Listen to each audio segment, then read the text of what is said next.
Thank you for tuning in to Indie Star Insider. We take you behind the scenes to get to know the independent artists that make up the Indie Star Nation. Live every Tuesday night at 7 p.m. Pacific and on demand on iTunes, Stitcher, and iHeartRadio. This week's featured guest, Sabrina Fallah. Good morning, good evening, good afternoon, wherever you may be listening, wherever you are around the world. This is Indie Star Insider. I'm your host, Alan Wayne. And today, tonight, tomorrow, 20 years from now, whenever you listen to this broadcast, you will be hearing the story of a young lady from the Great White North, from Canada, who at first blush has struck me as a wonderful combination of Pat Benatar, Joan Jett, and Betty Page. She kind of has that mystic quality about her, but she rocks. She's leather and lace, she's wonderful, and she's with us today on Indie Star Insider. Sabrina Fallah, how are you? I am doing great. Thank you for having me. Oh, my pleasure, my pleasure. So, Sabrina is 2 weeks in a row, and if you're familiar with any bit of Indie Star Radio, you're familiar with the format that we do. One genre a week each month. And in the rock category, Sabrina Fallah's song "Kiss Is a Killer" has been number one for the last 2 cycles, and that is a testament to Sabrina's fan base. That's a testament to Sabrina's talent as well. And just want to say, well done, well done. Well, I didn't expect to win the second time. I was very shocked. I really pushed. I heard that it was close because of the couple votes here and there, but I really promoted it and to spread the word. And wow, like, really? Yeah. Really? Yeah. But I am happy, but it's like, wow. Twice in a row?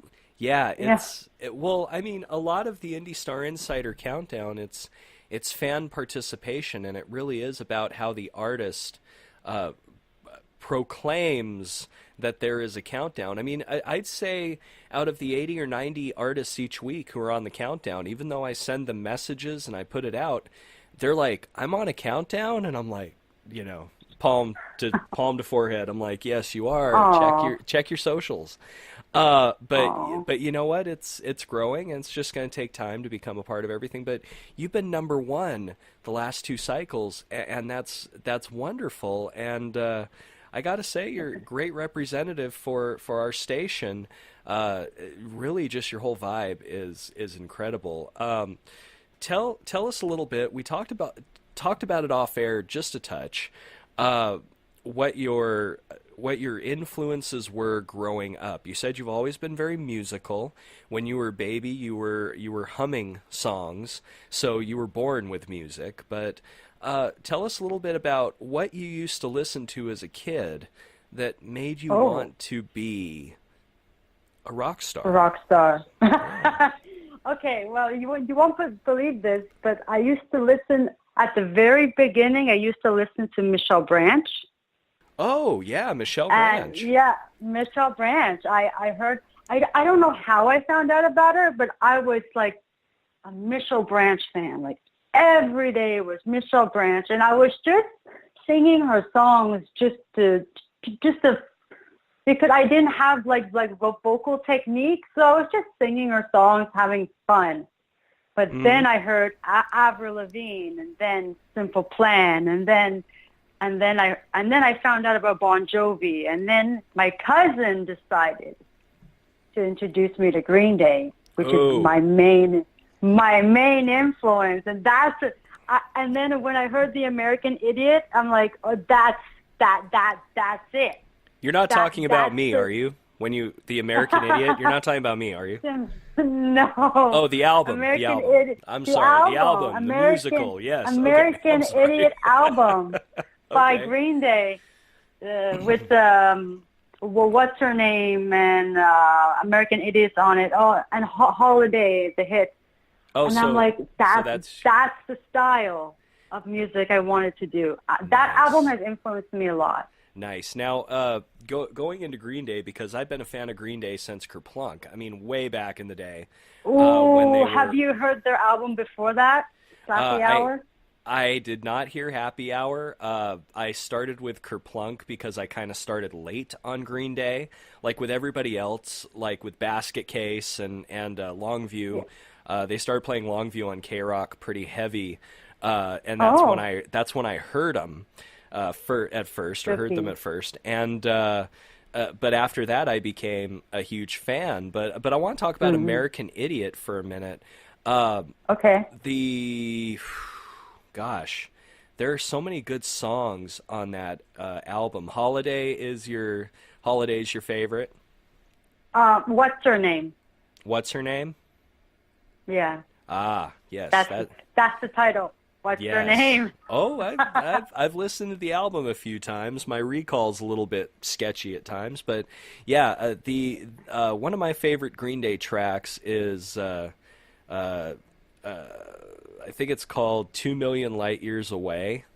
It's Okay, one of their younger, more raw recordings. I could also that was on listen. the first record. Yeah, I could also listen to "Hitchin' a Ride" because I enjoy the. I guess you could say Hitchin' a the Ride. Oh, I love "Hitchin' a that Ride." one. I can enjoy that, and yeah, great, tasty pick. So you looked at Green Day and you're like, I want to play that. How did it go from I want to now you're actually playing your own music? Tell us a little bit about that process. Well, I had to learn guitar, Well, there you a go. lot of Yeah, guitar, obviously. and I had to get my voice to the point of sounding rock because I was singing a lot of pop songs. I had to go get a teacher to teach me how to sing like a rock singer would sing.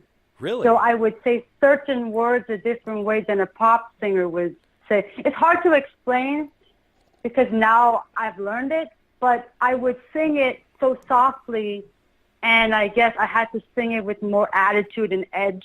Hmm. And then slowly my voice would change. Oh yeah, my voice has evolved from when I was younger. Oh, I It's bet. I never had that rasp before. Ah. I somehow I got it eventually through my training, but yeah. That's fascinating to me because when you hear musical training, you think of scales, you think of octaves and vocals and projection and all of that. And rock singers, you don't think that way, but they're actually it's tough to be a rock singer. As far as the rasp you said, I'm just amazed that there are people who train you to be rock singers. It's incredible. Well, I wanted to know how to rasp safely, Uh huh. and then my teacher would be like, "Don't put the rasp there. Let it come out naturally, and that's how it's going to be safe." Because Yeah. if you add too much rasp, you might strain or push in the wrong place in your throat when you're supposed to use the diaphragm. And Hmm. I have learned so much now that it just comes out whenever I want it to. So That's awesome. I'm not thinking about strain anymore. If I want to rasp, it will come out. That is awesome. That is really cool. And that's a technique that I don't think people are very aware of is that it's so easy to sing from your throat when you're trying to add edge to something and to be able to control that is really Hmm. cool, really cool. So, Yeah. when did you start? You started playing guitar. What I recall before we went on this interview, you were telling Hmm. me that you played piano and that helped you with guitar. So guitar was not the biggest or not the hardest thing in the world for you. Um, No. what was your first electric guitar? Tell us a little bit about the first electric guitar First, I that like, you got. which I still have, Uh-huh. Fender Stratocaster. Fender Strat, classic pick. Classic pick. Uh, And it's the blue one like Billy has. Billy Joe. I made sure everything I got was Billy resemblance. Oh wow. You have the whole Billy Joe I even Armstrong. named it. I even named it Billy. That's really cool. That is really cool. Billy, can you please sign Billy for me? Billy, I'd like to introduce you to Billy. Nice to Yeah. meet you, Billy. Yeah. That's cool He'll though. probably laugh at that though. Oh, I'm Yeah. sure he would. That is really cool. They Yeah.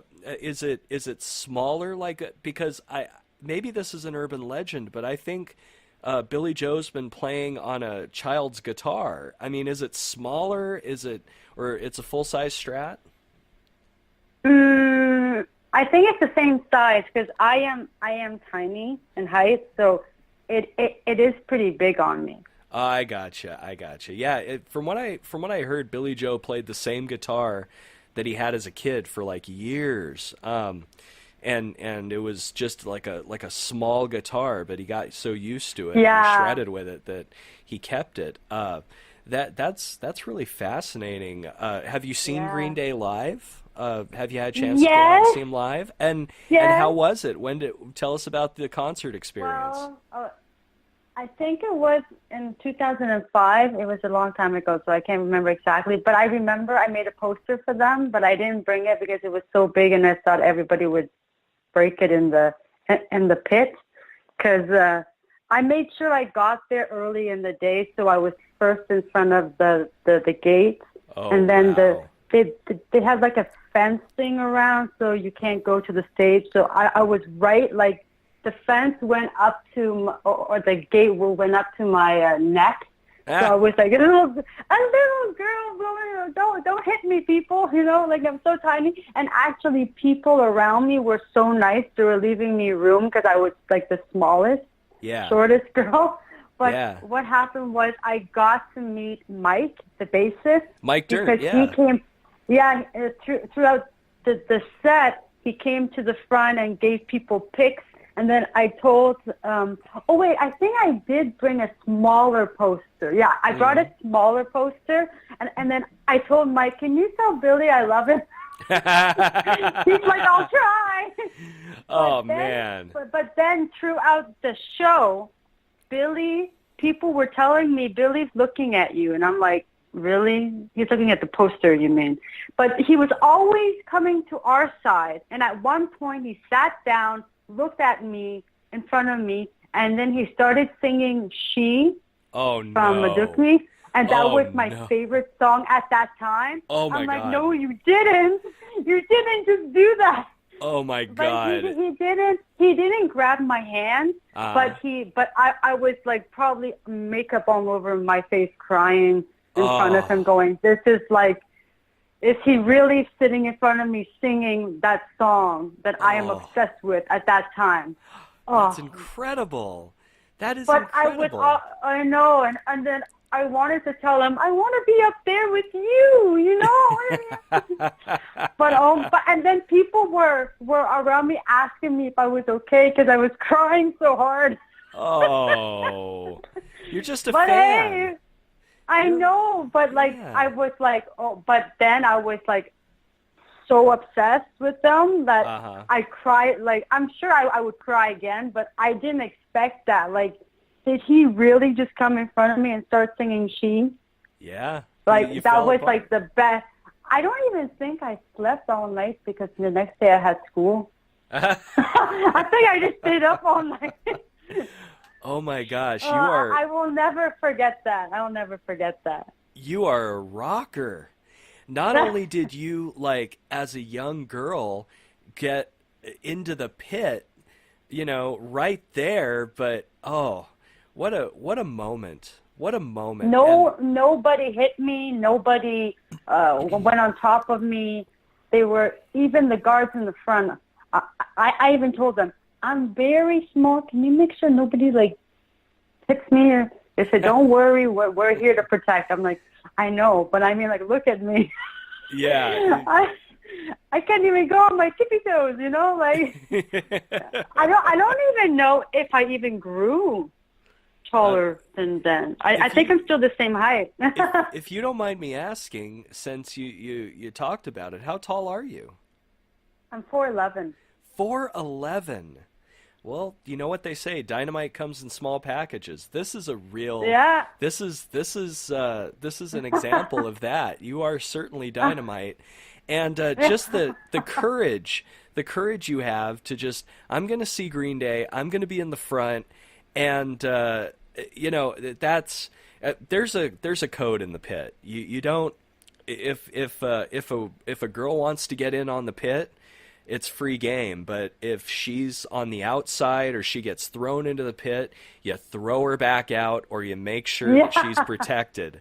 That's in the several pits that I've been in, and I've gotten beaten up, I've gotten black eyes, and I've gotten bloody noses and whatnot. I've been in some pretty hardcore pits, social D pits, living end pits, punk pits, metal pits. Oh, wow. And it's great. When I saw Billy Idol, Mm-hmm. I saw, and I was in the front. Thank God it was an outdoor venue, so I could be in the front. There were a couple people fighting, and the guards had to get them out. I got hit a couple times, but it's okay. Oh, I got man. Billy Idol's set list. You got Billy Idol's set Billy- list?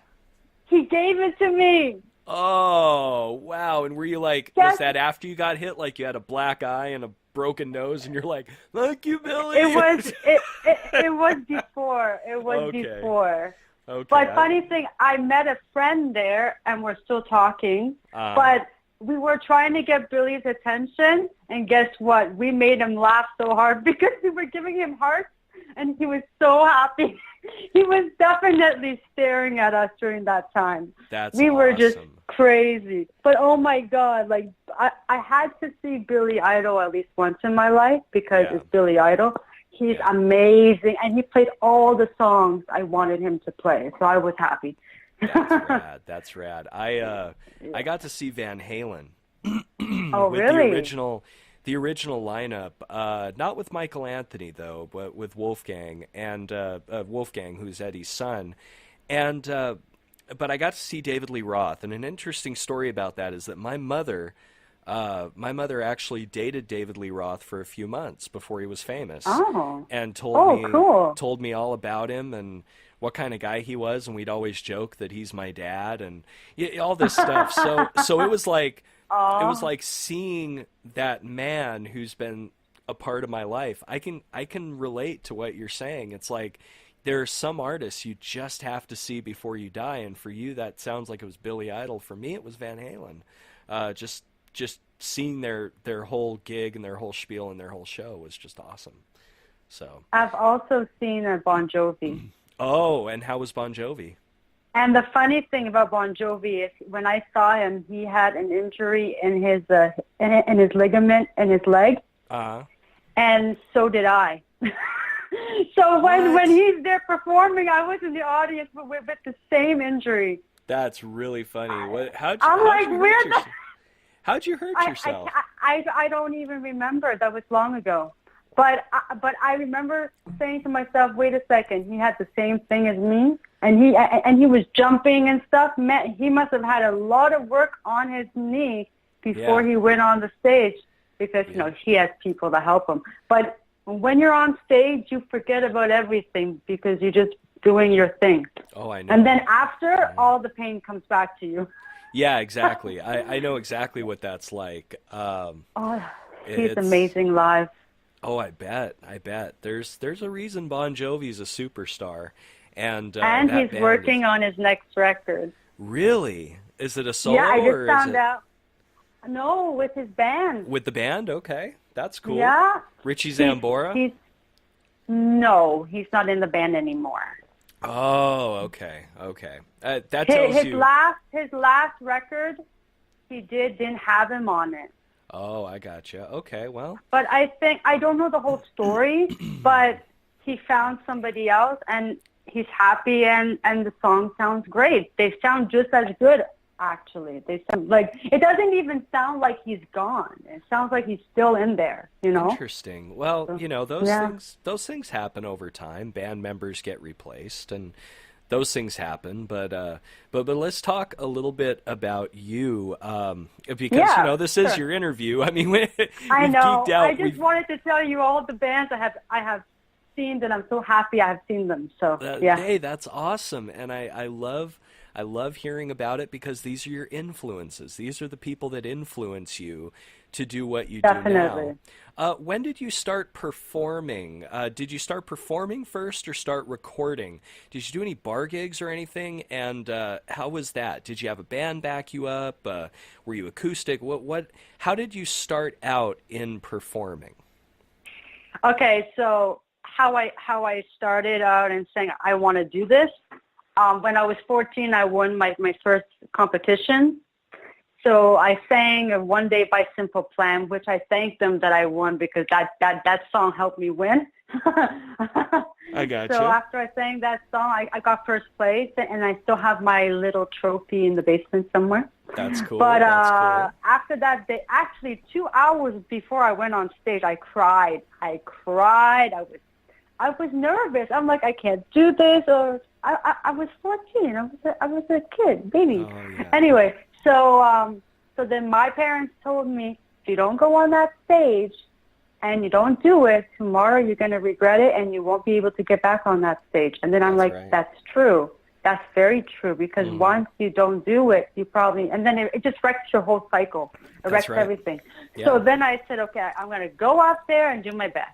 Right. I did my best and I got first place. And then I had a party with all of my friends and stuff. But then that's when I said, I love it on stage. I love the crowd reaction. I want to do more. I want to do more. So that's when I started learning the guitar. I started writing songs more. So that was my first performance to win a competition. But I started doing shows when I was 18 because I had to get vocal technique. I had to learn more vocally. So I don't go and strain myself, right? Right, So right, at that's true. 18, it was just me and my guitar going around and performing. I did go to a rock camp, which they put a band together, and I was asking them, do you want to be my band? That's cool. They all said, we would, but this is not what we want to do. We just came here for the fun. I'm like, what do you mean? You're so good together. Yeah, I know. Like, That's a shame. we were tight. Yeah. We were tight. Like, it was like as if we were together a long time. But it's okay. I had fun with them. Yeah, But sometimes if I need opportunity, I'll try to find people who will do it with me. But it's normally just me and my guitar Really, and you're plugged rocking in. it. You're plugged in and playing. I play acoustic. Okay, I gotcha. So yeah, I I plug gotcha. in the acoustic and yeah. That's cool. That's cool. So, Yeah. so you started playing out, getting a good reception. When did you start recording? And I bet that was a lot of fun for you because you could really get that full rock sound behind you. When did you start recording yourself? When did Playing? I start recording? Maybe. Ugh. When did I start recording? Like, I was young too. I think maybe 16, 17. I would go to my cousin's studio in the States and jam. I would write some very simple songs and record them back in the day when MySpace was a thing. I would Yeah. put them on MySpace just to test them out. So if some people might have remembered me, I still talk to people from the MySpace days. It's unbelievable. Oh wow. MySpace. Back then, MySpace was where I was trying to build my fan base. Yeah, So- yeah, that's where a lot of people did. It eventually Yeah. turned into a music promotion site. And I still use it, but nobody's really on it. really, really, what's Yeah. that like?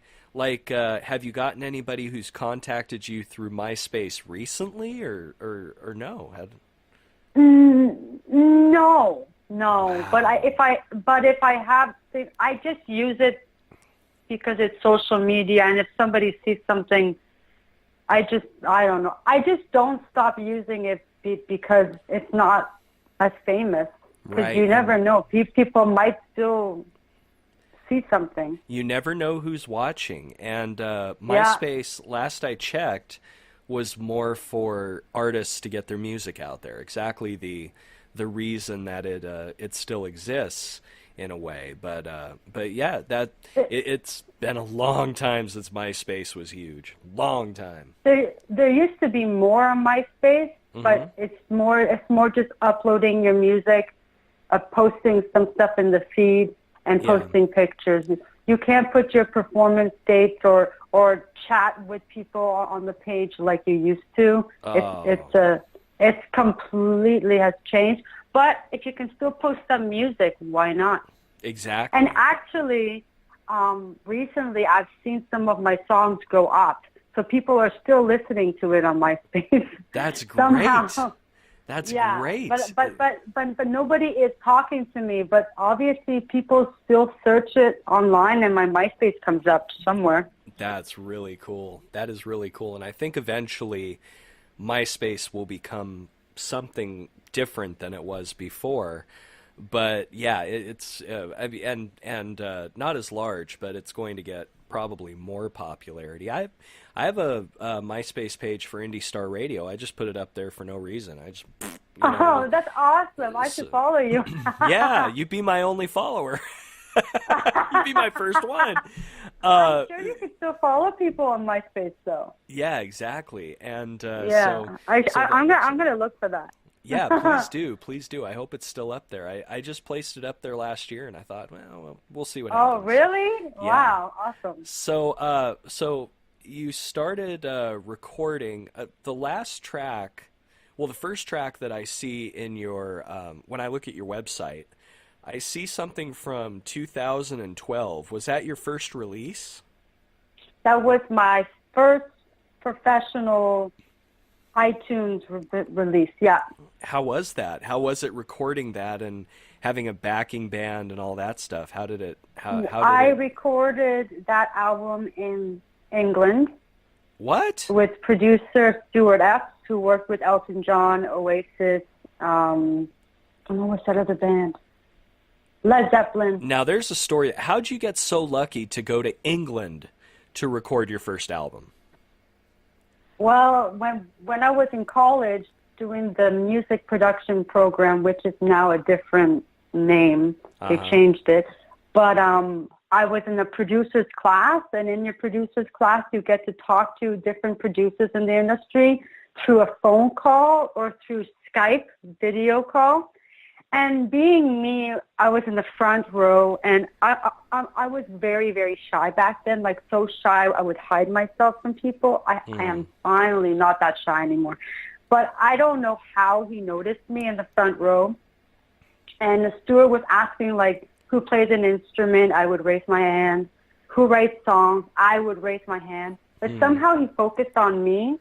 And then I didn't know he could see me in the front because I thought the computer was faced more the other way.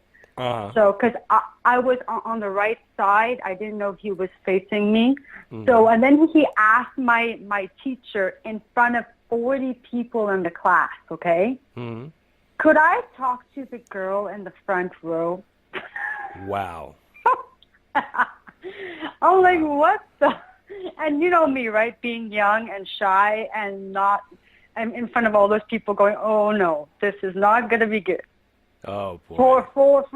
For the thing I think that people are going to think of me, right? Because I'm being picked up in front of people.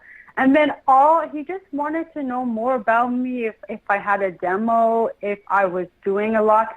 Somehow he got so interested in front of the whole class. He said, please give Sabrina my email. I want to talk to her. And I was like, oh my God, did I just have a break right there? Like, and then I remember after the class, I ran to my dad saying, I might be involved with Stuart. And what'd your dad think? He's like, good.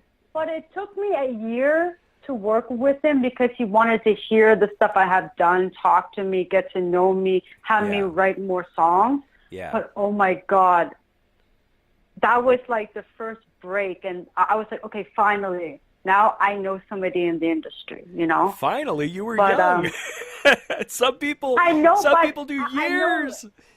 I know, but did I ever expect in the class that to happen? No, not at all. No. No, was in your I thought he dreams. just wanted to ask me my name, like. Yeah. But Yeah. then I got to his studio, and they took care of me all right. They gave me lunch, and they gave me the stuff for my voice so I don't have dairy, and to make sure I have tea to soothe the throat. And my drummer was from a metal band, so when I wanted to have the drums on my track, I'm like, I have a metal drummer on my record. That is awesome.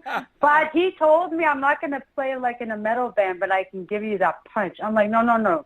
You give me that punch, man. Oh my God. And my band members were all from different bands. So Stuart found different bandmates to make the sound that I wanted, because I wanted old school Green Day sound for my first record. So he has to get a guitarist that sounded like that from that band, and that bassist and that could drum. 1 week I had to do it all, and I did it live off the floor, by the way. I wasn't singing it in the studio going line by line. I did it 1 or 2 takes, and then he would obviously pick the best things and put it together. But I did it straight through the song. He said, I'm not going to have you go line by line because you don't have to. Yeah.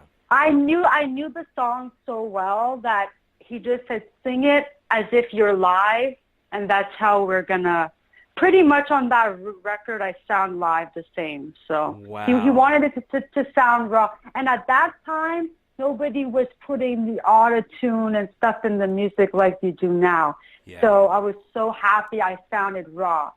But I always tell my producers, don't put too much auto-tune. Right. Because I know they have to. It's the law now. They have to put it in. It's the law. No, it's true. It's true. I was told. There cannot be a law. No. No, it's true. You have to use autotune in your track. No. Wait. Okay. Tell me about this, because I cannot believe that autotune is that prevalent in recording. What do you get? Autotune Pavarotti? It's a lot. I mean, seriously. In mainstream music, popular music, they always want in the voice to fix pitch. If you listen to all the songs on the mainstream radio, everybody puts a touch of autotune in their music. Right. I get it, and I get it. You might not, trust me. You don't hear it in my song, but there's like a touch. Just it's like fairy dust. For songs, it's just because I was told you have to. I don't know why. That's so even funny. Even Kelly Clarkson says I fight them not to put it, but they have to use. Like a lot of artists don't. They say they don't have autotune, but it's in there. I can hear it, but they don't want it. Nobody wants it. Like it sounds robotic. Yeah. If you put too much of it, it sounds fake. That's true. I'm sorry. I'm going to be honest. I don't want to have something in my voice that makes me sound like I can't sing. Right. When I can. It gets and I think that's a fun. It gets me mad if I hear it. And I'm like, really, like, if a song needs it for the effect, go with it. But if you don't need it, why put it? The one, you know what? The one album that I recorded, or that I was with a band and we recorded an album, they took my drums and they electronified them with a pitch shift. What? With a not a pitch. Why do I want to say a pitch shifter? It was more because I was a little off time. I'll admit that. And it was my first time recording in a studio. And what they did was I think they put some kind of electronic cloak on my drums, made them sound. They took all the echoes and all the raw sounds out, and I sounded like a drum machine. And I was not very. You can do that?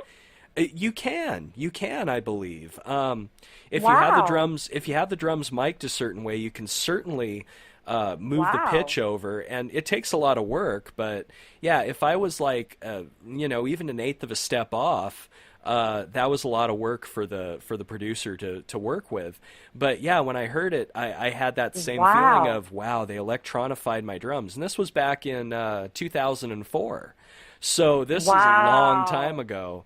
And I just found it so funny that You you must have said been it's the like, law. what the hell are they doing with my drums? Like, Well, I was just happy to have an album. I was just happy to have an I album. know. Yeah, You right, know, right, right. because I haven't, we didn't have anybody discovering us or anything, and we didn't have we were paying for this out of our own pockets, and I was just happy to have an album.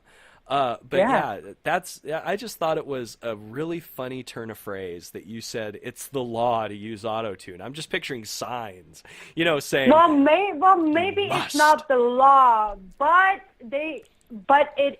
it's necessary that every Right. producer uses it in some way. It's as if autotune is not in the recording, we do not put it out. I don't know. It's why we don't have a choice, but it's just so I can't wait for the day they say autotune does not exist Yeah. because Well, then you're gonna have a lot of people. You're gonna have a lot of all the people people coming after me. Why who did are you out do? of who cannot record ever. If autotune did not exist, you would get like three-quarters of the music industry would just fall off a cliff. So I get it. I get it. Mm. It's pretty incredible, but so But you I don't mind it. It sounds good, but I don't want too much. right, I understand. It just got And to be a little. obviously, when you hear my songs, Hmm. you don't hear it. You No, probably don't hear it as much. no, and that's I what I hope was. not. No, and that's what I was gonna say. It doesn't sound robotic. You sound very not raw, but you have an attitude towards your music that could not be auto-tuned. It wouldn't work. No. So you recorded that first album in England, a great experience. What was your Yeah. experience as far as the distribution? Were you excited? Were you even disappointed? Because I know a lot of artists get disappointed that they work so hard on something and then it goes out and nobody saw it. You know what I mean? I I was doing shows after shows, selling my album at my shows. That album was doing very well. Oh, good, good, good. Yeah. Because I've heard so And many still, stories and about still it. today, people come up to me and say, "Hey, I still listen to One Chance and ask," and I'm like, "I'm glad it's still going. I'm glad That's it's still good. people are enjoying it." Yeah, because those are my babies. First songs I ever put out in to sell on iTunes, Uh-huh. but it was like really well done, like studio band. Like I made sure it was a good quality. So wherever it was played, it sounded. Let's just say it was radio friendly as well. Oh, So radio good. could pick it up and play it because I had to make sure everything was set for TV, radio, anywhere it was being played. If somebody picks it up, it sounds good. Yeah, they don't have to mess with So it. Yeah, yeah. they don't have to mess with it. I would like to get those tracks if you have a chance at some point. And I'd love to Yeah. put them in rotation, but yeah, so you continued with it, you're gigging, you're doing all this I stuff. have them if you want. Oh, yes. Yes, absolutely. Absolutely. Send them on over. So, you're gigging and you're working as a musician. It seems like there was a gap for a few years in recording. Tell us about your last recording and tell us a little bit about how that was different, obviously, from recording with someone who's recorded Elton John, unless you did this recording with the same guy. I don't know, but tell us the You mean differences. Kiss is the Killer? Yes, that whole album actually, So or a couple. Kiss is a Killer was recorded in Nashville, Tennessee, Ah, okay. with Kent Wells, Hmm. Dolly Parton's producer. Oh wow, you are just star-crossed. He's actually in Dolly Parton's band too. Wow, that's incredible. That's really cool. I didn't get to meet her, but I got to tell him how much Dolly is so down to earth, and she seems to be herself off and on camera. Like some people change their attitude off and on. Like she seems to be so nice and down to earth. Like she seems like somebody you can walk up to and just know she's gonna be really nice back to you. Yeah, she seems so sweet. So nice. She does, and that's really incredible. Was Kiss is a Killer? Was that was your own creation? I'd imagine. As far as composition, I actually co-wrote that with a songwriter in Nashville, and my song "Hurt" was also written by the same songwriter.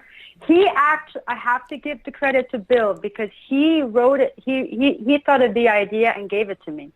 He said, "Your song is Kiss is a Killer." I'm like, what?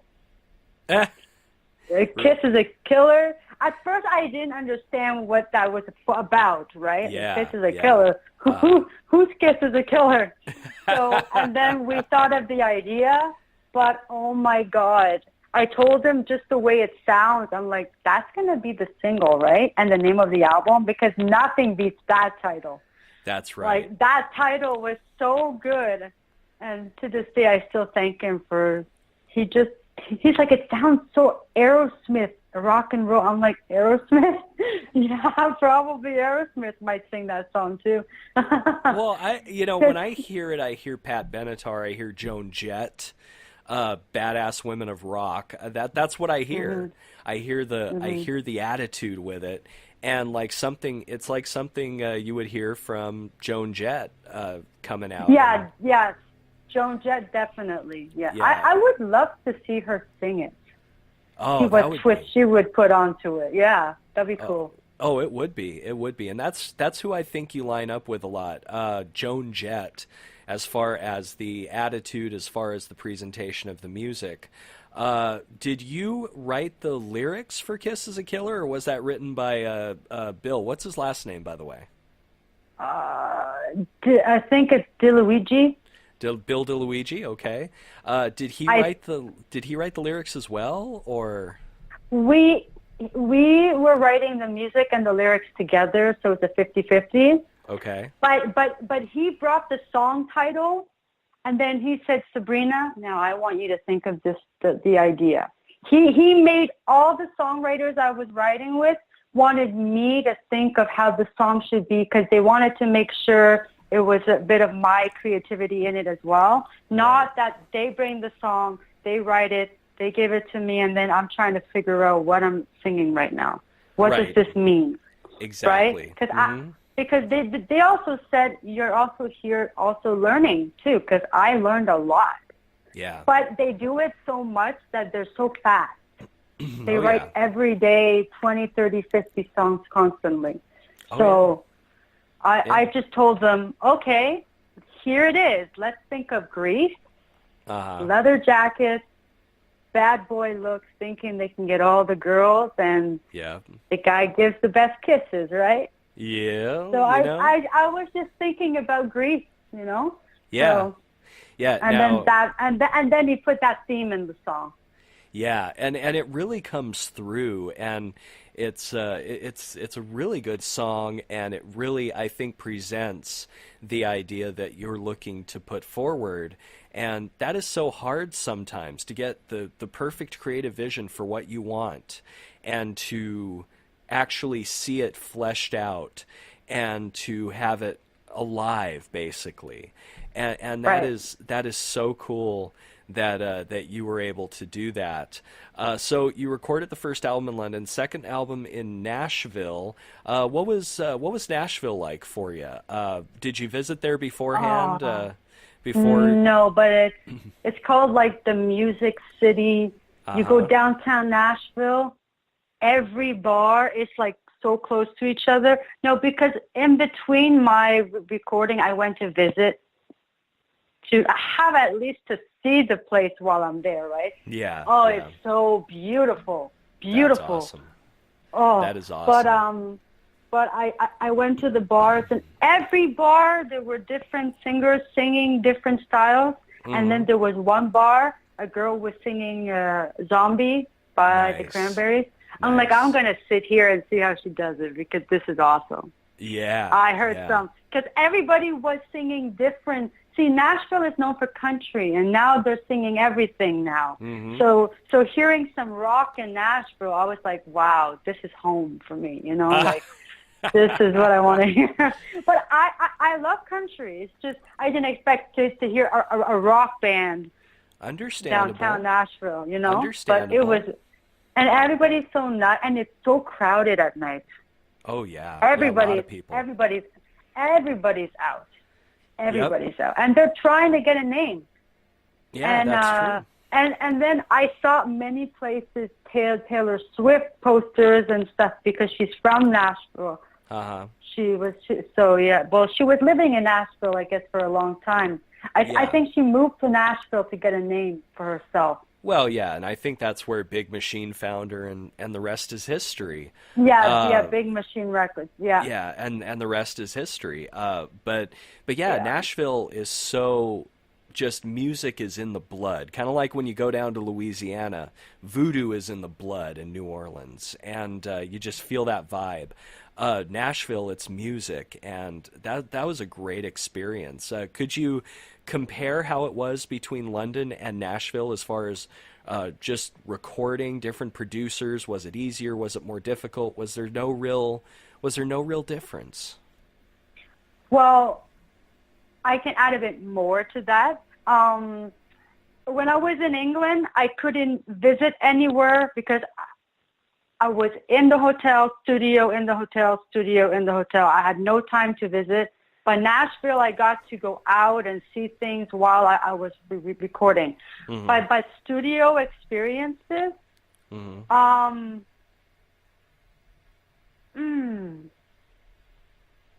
very different producers. They do very different things. Mm-hmm. They are different. When I went with Stuart, he just said, lay down your vocals, and then I'll fix everything if we need to, and I'll let you hear it before we master it. Yeah. Kent sat in the studio with me because I had real rock songs, like real tough songs. Yeah. He would sit down with me to teach me how to push my vocals out properly and then not be afraid to use the diaphragm or push here, push there. So I was taught things Ken taught me a lot. Yeah. I guess he actually, I found out he does the same thing with Dolly. Mm-hmm. He helps the artist get to their best vocal point.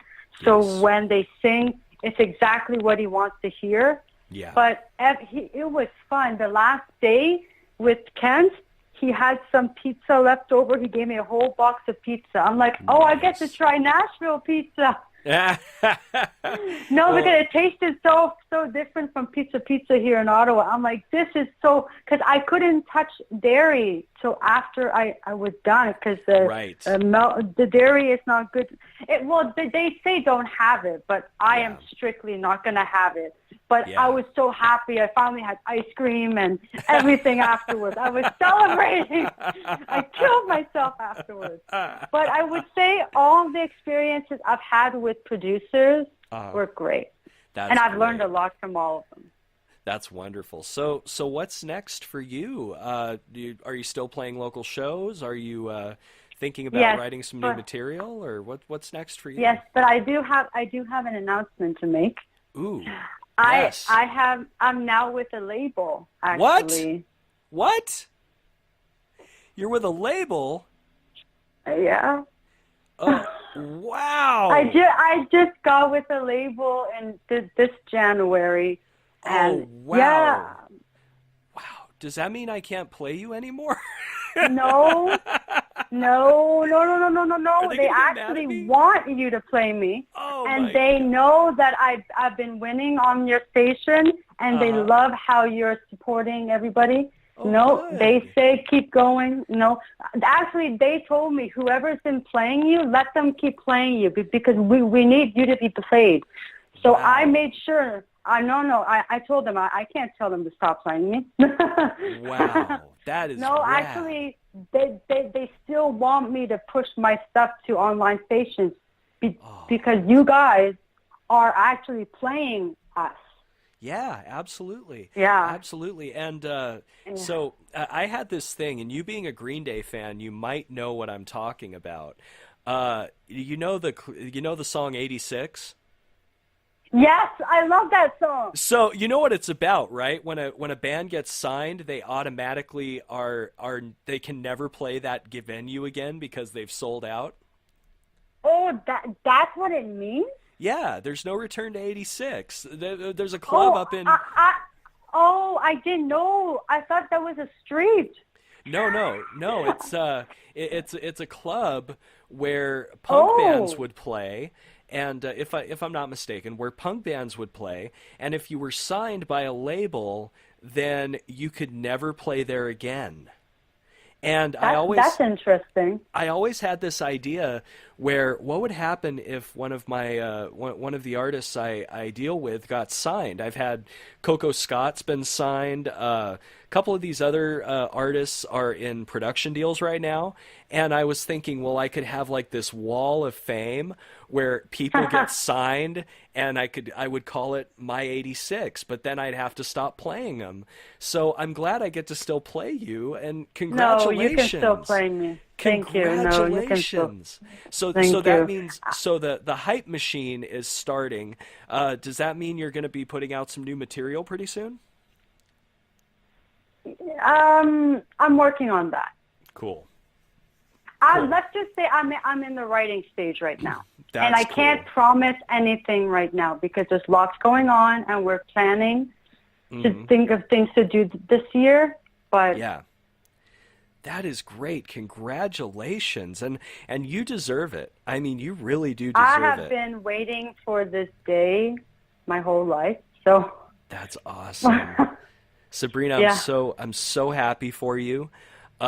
We will continue to play you as long as we can until the record label well, actually, I don't think they're going to mind even if you're you even know if what? you're out there. Just keep playing me. Yeah, absolutely. Don't worry. Where can people find you? Promote yourself, please. Tell us where we can Promote myself. where we can all find you. So you can find me at sabrinafallah.com. And on the top of the website, I have my Facebook, my YouTube, my Instagram. I have MySpace somewhere. I'm there too. And Reverb Nation. It's all the same. It's Sabrina Fallah. And I have a Snapchat too, if you want to add me, Sabrina_Fallah. Yeah. I'm very crazy on.